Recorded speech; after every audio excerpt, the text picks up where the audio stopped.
오늘 주님 순환 성지주의를 시작으로 우리는 예수님의 십자가 순환과 부활의 신비가 가득한 이 성주간을 보내게 됩니다. 성지주의를 보낼 때마다 제가 굉장히 인상 깊은 전례는 뭐냐면은, 우리가 분명히 입당 예식 때 예수님께 나뭇가지를 흔들면서 환호하고 환영하죠. 그렇죠? 예수님 만세, 호산나, 주님의 이름으로 오시는 분, 다윗의 자손은 임금님이란 뜻이에요. 그렇게 환호를 하는데, 그래서 환호하면서 예수님은 우리의 주님, 곧 주인님이자 임금님으로 고백을 해요. 근데 놀랍게도 곧 이어서 그런 내가 주님이자 임금님으로 고백했던 예수님을 향해서 뭐라 그래요? 십자가에 못 박으라 그래요. 이런 드라마틱한 역전이 일어나는데, 이게 왜 그러냐면 우리 삶에서도 벌어진 일이에요. 우리 삶에서 우리가 이제 예수님을 우리 주님이자 하느님으로 고백한단 말이에요. 주님이란 말은 계속 말씀드리지만 주인님이란 뜻이에요. 그러면은 우리가 주님이시자 하느님이시며 우리의 임금님이신 예수님의 말씀을 우리가 들어야 돼요? 아니면은 예수님이 우리 얘기를 들어야 돼요? 우리가 예수님 말씀 들어야 될 거 아니에요. 그렇죠? 우리가 주인님한테 주인님 말씀하십시오. 제가 뭐든지 하겠습니다. 이렇게 해야지, 주인님아 일로 와서 내 신발 좀 닦아라 막 그래요? 그렇게 안 한단 말이에요. 근데 우리가 살다 보면은 물론 이제 우리 마음속에서 그런 마음이 생기고 그렇게 나오는 건 다 이해할 수가 있지만, 자꾸 예수님한테, 하느님한테 좀 내가 좋은 대로, 내가 원하는 대로, 내가 편한 대로 좀 해달라고 이렇게 자꾸 청한단 말이에요. 그럴 수도 있어요.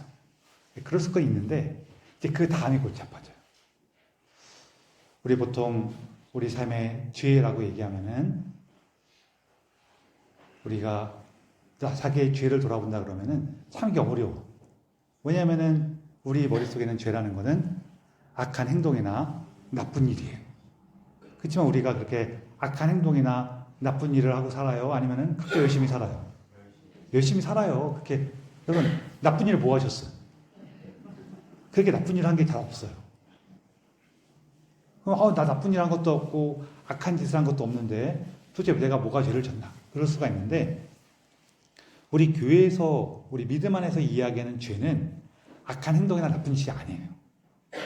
뭐가 죄냐면은 예수님께서 주님이시기 때문에 그분의 말씀을 내가 듣겠노라고 해놓고 그 말씀을 듣지 않고 내 삶이 그냥 이끄는 대로, 우리의 육신이 나를 잡아 끄는 대로 거기에 따라서 움직이는 게 죄예요.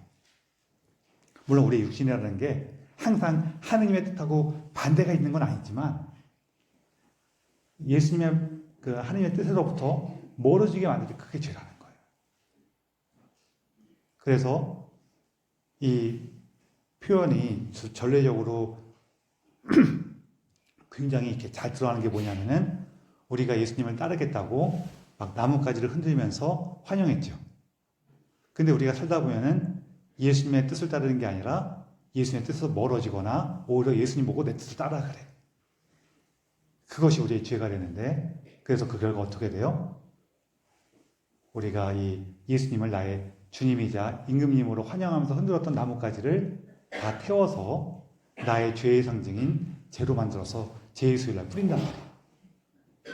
내가 입으로는 예수님을 나의 주님이라고 고백해놓고 그분의 뜻을 따르지 않고 내 마음대로 살아간 게 뭐라는 거예요? 그게 죄라는 거예요.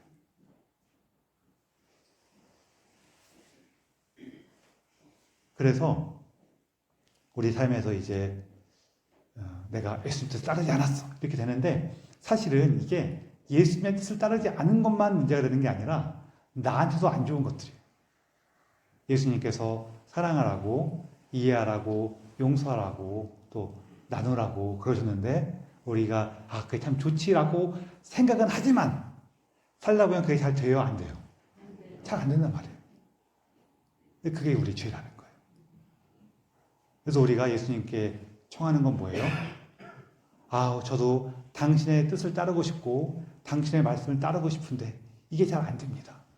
그러니 주님, 이런 불쌍한 저희를 가엾이 보시고 저희와 함께 하시고 저희를 이끌어 주십시오 라고 청하는 거예요. 그러면서 우리가 예수님 바라보면서 여러 가지를 우리가 마주할 수가 있는데 그 중에 하나는 뭐냐면은 좀 이것 좀 기억하시면 좋겠어요. 우리가 믿는 하느님, 우리 신앙의 삶의 목표는 뭐냐면은 예수님처럼 되는 거죠. 예수님을 닮는 거란 말이에요. 근데 우리가 믿는 하느님은 우리가 따르고 우리가 닮고자 하는 그 하느님은 높은 곳에 올라가서 영광과 그 위엄을 누리시는 분이에요? 아니면은 십자가에 못 박히신 분이에요? 십자가에 못 박히신 분이란 말이에요. 우리가 이 신앙생활의 목표가 예수님의 따르는 삶의 목표가 아이고 내가 편안하게 돼갖고 이렇게 안락하게 지내는 게 좋겠다라고 하는 거는 그거는 뭔가 어긋난 거예요. 우리가 예수님을 닮으면 어떻게 돼요? 십자가에 못 박히게 돼요. 그게 십자가에 못 박히는 게 우리 삶의 목표라는 거예요, 지금. 지금 깜짝 놀라신 분이 한 6분 정도 있는 것 같아요. 그랬단 말이야. 근데 이것이 단순히 십자가의 죽음으로 끝나는 것이 아니라 부활의 기쁨을 줍니다. 왜 그러냐면요. 솔직히 십자가에 못 박히라고? 왜 그렇게 해? 라고 생각할 수가 있는데요. 여러분, 제가 늘 말씀드리지만 제가 싫어하는 속담이 하나 있다 그랬어요. 그게 뭐냐면은 젊어서 고생은 사서도 한다. 제가 이 속담 싫어해요. 이 속담은 이제 의미는 이해해요. 그렇죠? 고생을 통해서 우리가 배우는 것이 많다. 이런 의미이긴 한데 근데 제가 이 속담을 왜 싫어하냐면요. 그 고생은 안 사도 와요. 살아보신 분들 다 아시겠지만 내가 고생 좀 사러 다녀야지 그래야지 고생이 와요. 아니면은 고생 좀 안 했으면 그래도 알아서 와요. 알아서 와요. 그걸 뭘 하러 사러 다녀. 알아서 오는데. 그런데 우리 이 고통에는 신비가 있어요. 어떤 신비가 있냐면요. 우리가 사랑할 때만 고통을 받아요. 이게 무슨 소리냐면요. 한 가지 모습으로 여기 우리 아이가 있는데 얘가 식당이나 이렇게 사람이 많은 곳에서 시끄럽게 하고 소란을 피우고 있어요. 그러면은 마음이 조마조마하고 걱정이 돼요, 안 돼요? 왜 걱정돼요? 시끄러워서? 아니죠. 시끄러운 것 때문에 걱정되는 게 아니에요. 얘가 이렇게 안 좋은 태도라고 사랑받지 못하는 태도를 갖고 있어갖고 다른 사람들로부터 사랑받지 못하게 될까봐 걱정하는 거예요. 그렇죠? 얘가 운동장에서 시끄럽게 굴면은 걱정해요, 걱정 안 해요? 걱정 안 해요. 시끄러운 게 걱정되는 게 아니에요. 이 아이가 다른 사람들로부터 사랑받지 못하게 될까봐 걱정하는 거예요. 그런데 저기 남의 집 애가 저 뛰어다니고 소란스럽게 그러고 있어. 그거 그렇게 조마조마해요? 마음이 철렁해요? 아이고 저 어떻게 하냐. 아이고 그 부모 고생하겠네. 이 정도 생각한단 말이에요. 그렇죠? 걔는 왜 걱정 안 해? 내가 아니니까. 내가 사랑하지 않으니 걱정하지 않는 거예요. 원래 사람은 사랑할 때만 걱정해요. 요거 개인한테도 좀 비슷한 일이 벌어지는데요. 우리가 자기 삶에 정신이 팔려갖고 무언가에 정신이 팔려갖고 혹은 되게 이렇게 굉장히 익숙해져갖고 그냥 이렇게 좀 멍하니 살 때에는 특히 정신없을 때 그런데 그럴 때에는 자기 삶에 대해서 반성도 별로 안 해요. 내가 뭐가 문제가 있나 이런 걱정도 안 해요. 그러다 문득 그 단계가 조금 넘어가갖고 내가 이렇게 살아도 괜찮은가? 라고 걱정되기 시작할 때는 언제예요? 내가 무언가 더 새로운 것을 찾고자 하고 조금 더 나은 삶을 조금 더 멋진 삶을 꿈꿀 때부터 걱정하는 거예요. 그렇죠? 그래서 우리가 무언가 더 좋은 것을 바라보고 나은 것을 찾기 시작할 때부터 그것을 사랑하기 시작할 때부터 걱정거리가 생기고 고민이 생기고 고생길이 있는 거란 말이에요. 그래서 여러분 있잖아요. 우리가 고생거리가 많을 때 걱정할 필요가 없어요. 언제 걱정해야 돼요? 고생거리가 없을 때 걱정해야 돼요. 내 삶은 왜 이렇게 평온하지? 그럴 때 걱정해야 돼요, 사실은. 우리가 예수님을 닮는다는 것은 내 삶의 고통을 받아들이는 거라. 받아들이는 거기 때문에 그래요. 그리고 그건 사랑할 때만 가능하고 그 사랑을 통해서 우리는 변화되고 성장하기 때문에 그래요. 그렇대잖아요. 그렇다고 전화 왔어요. 다만 이런 건 있어요. 뭐가 있냐면은 우리가 누가 봐도 고생스러운 걸 하고 있는데 자기는 좋을 때가 있어요. 대표적으로 아이들 낳아서 키울 때 엄청 고생스러운 일이거든요. 그런데 부모님한테 물어보면은 이거 고생스럽죠? 고생스럽죠. 그런데 그렇지만 행복하시죠? 너무 좋대요. 그럴 때가 많이 있어요. 이렇게 키울 때 얼마나 고생했는데요? 그러면서 막 고생스러운 얘기를 하는데 입가는 미소가 피우고 있어. 이게 무슨 얘기냐면은 우리가 사랑이 더 넘치기 시작하면은요, 스스로 누가 봐도 고생스럽고 힘든 일인데 자기는 기쁠 때가 있어요. 이거는 고통 맞아요. 이게 스스로 기쁨으로 그것을 느끼기 때문에 고생인데도 고생으로 안 느낄 때가 있고요. 또 언제가 있냐면은 이제 그렇게 고생하는 것이 잘 훈련이 돼서 익숙해. 그래서 옆에서 보면 그렇게 힘들고 어려운 일을 어떻게 이렇게 하세요? 그러면은 이분이 그래요, 그냥 하는 거지요 뭐 그러면서 그냥 할 때가 있어요. 이럴 때에는 걱정 안 하셔도 돼요. 이거는 그때는 두 가지 정도 하시면 좋은데, 하나는 주님, 제가 지금 당신께서 주시는 이 길을 기쁘게 살고 있습니다. 혹은 제가 훈련이 잘 돼서 당신과 함께 훈련이 잘 돼서 아주 충실하게 해내고 있습니다. 그러니 너무나 감사합니다. 하시면 돼요. 그러면서 조금 더 의욕이 있으신 분들은 주님, 지금의 이 삶까지는 제가 잘 되고 있으니까 조금만 더 도전할 수 있도록 저를 이끌어 주십시오 하면 더 좋죠. 근데 이거는 그냥 기쁜 상태니까 너무 사서 고생하려고 하지 마세요.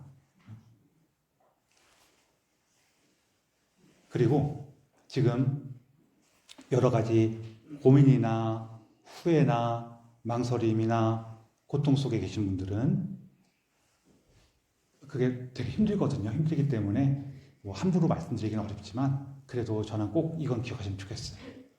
좀 자랑스러워하셨으면 좋겠어요. 내가 고민된다고, 후회된다고, 좀 고통스럽다고 자기를 책망하지 마시고, 지금 내가 나의 주님이신 예수님을 따르고 있구나, 그분의 십자가를 함께하고 있구나 하면서 조금 자랑스러워하셨으면 좋겠어요. 좀 용기를 내셨으면 좋겠어요. 그러면서 조금 힘이 생기시면은 주님, 예수님, 저는 무엇을 사랑하기 때문에 이 고생을 받아들이고 있습니까? 그럼 이 정도는 물어보세요. 그게 좀 분명해지면은 좀 더 힘이 나요. 그리고 어떤 것들은 내가 이렇게까지 고생할 필요는 없었던 거구나라고 하면서 다른 방법을 찾을 수 있어요. 제가 조금 너무 소모적인 고생이 있거든요. 이런 게 있어요. 자녀들이 예를 들면 이런 거예요. 커서 이렇게 자기 일을 하기 시작했어요. 그래서 부모님 여태까지 자기를 키우면서 고생하신 것이 너무 감사해서 같이 효도 관광을 가요. 효도 여행을 가요. 그래서 부모님에게 즐거운 걸 보여드리고 맛있는 거 대접하려고 꼼꼼히 잘 계획을 세워서 간단 말이에요. 근데 여기에는 문제가 하나가 벌어져요. 뭐냐면은 보통 그렇게 효도 여행을 갈 때 부모님들은 연세가 많다 보니까 그걸 다 따라가다 보면은 힘들어요, 안 힘들어요? 힘들어요. 또 어떨 때는 소화도 잘 안 돼갖고 점심에 잔뜩 먹으면은 저녁 때는 입맛도 없어. 거기다가 어떤 일이 벌어지냐면은 나한테 이렇게 쓰는 것보다 쓰는 걸 조금 덜 쓰면은 얘한테 더, 자기한테 더 뭔가 좋아하거나 원하는 걸 할 수 있을 텐데 라면서 되게 미안해. 이런 게 겹치다 보니까 자식 입장에서는 막 이것도 보여드리고 저것도 대접하고 막 그러고 싶은데 부모님의 표정은 점점 어두워져. 좀 드세요. 그래. 그래서 이러고 막 어딜 좋아도 막 좋아하시는 게 아니라 인상만 막 쓰고 있고 막 그래. 그다음에 이제 며칠 지나면 싸워요. 엄마는 왜 내가 이렇게 하는데도 필요도 어둡고 인상만 쓰고 막 수정만 불평만 하고 내가 다시는 오나마나 그래. 또 부모 입장에서 어때요? 아니 저것이 내 마음도 몰라주고 이런단 말이에요. 어떻게 하면 돼요? 얘기하면 돼요, 사실은. 물론 저는 아이들이 좀 더 유연성이 있다 보니까 아이들이 해도 좋긴 좋은데 애들 때에는 경험이 부족한 데다가 지금 제가 몰두하는 게 있으니까 좀 넓게 보는 게 쉽지 않을 때가 있어요. 부모님들이 좀 얘기를 해갖고 야, 나 지금 생각보다 좀 나이가 많아서 체력이 안 돼서 우리 하루에 2군데만 가고 밥 먹고 차 마시면서 얘기나 좀 하자. 그렇게 뭐 제안하셔도 좋고. 그러면은 좀 더 우리가 사랑하는 것들이 분명해지고 새로운 것을 찾을 수 있어요. 사실은 이것도 고통이에요. 그냥 익숙한 대로 가만히 있는 거는 편한데 이게 괜찮을 건가 하면서 새로운 것을 고민하고 찾아가는 것도 십자가죠. 그 십자가를 짊어지면 돼요. 그런데 그걸 하지 않고 가만히 있으면 어떻게 돼요? 그냥 사이만 나빠져. 그러다가 언제 이 자녀들이 어머니 아버지의 마음을 깨달아요? 자기들도 나이 들어갔고 애들이 효도관금 같이 가면 그때 깨달아요. 이게 그때라도 깨달으면 그때 우리 부모님 마음이 그랬구나라고 하게 되긴 하는데 그 사이에 몇십 년 동안 얼마나 소모적으로 보내게 돼요. 그렇죠? 그래서 그런 거는 우리가 좀 피했으면 하는 바람이 있는데 사람이 어리석어서 그걸 피하기 쉽지는 않아요. 그래서 제가 좀 제안드리는 말씀은 뭐냐면은 십자가를 짊어지는 것은 멋진 일인데 내가 무엇을 사랑하기 때문에 이 십자가를 짊어지고 있지요? 라고 예수님께 좀 물어보라는 거예요. 그때 이게 정말로 가치 있는 거구나, 멋진 거구나 하면은요 십자가 지는 게 좀 더 힘이 나고요, 기쁘고 또 이게 이렇게까지 십자가를 질 필요가 없구나 하면은 십자가를 정말로 하느님께서 더 기뻐하시는 십자가로 바꿀 수가 있어요. 그래서 여러분 고통은 우리가 사랑하기 때문에 생긴다는 거에 대해서 좀 자랑스러워 하셨으면 좋겠어요. 내가 주님의 길을 따르고 있구나. 내가 사랑 안에서 무언가 도전하고 고민하고 있구나. 그걸 기억하시면 좋겠어요. 그래서 오늘 우리가 이런 주님의 십자가 안에서 우리 삶을 더 새롭게 밝히고 하느님께서 이끌어주시는 부활의 길로 나아가고 있음을 기억하면서 우리가 그 안에서 때로는 넘어지고 때로는 헤매이고 하겠지만 예수님의 부르심에 따라 그분의 손을 잡고 한 걸음 한 걸음 나아갈 수 있기를 청하면서 이 기사를 봉헌합시다.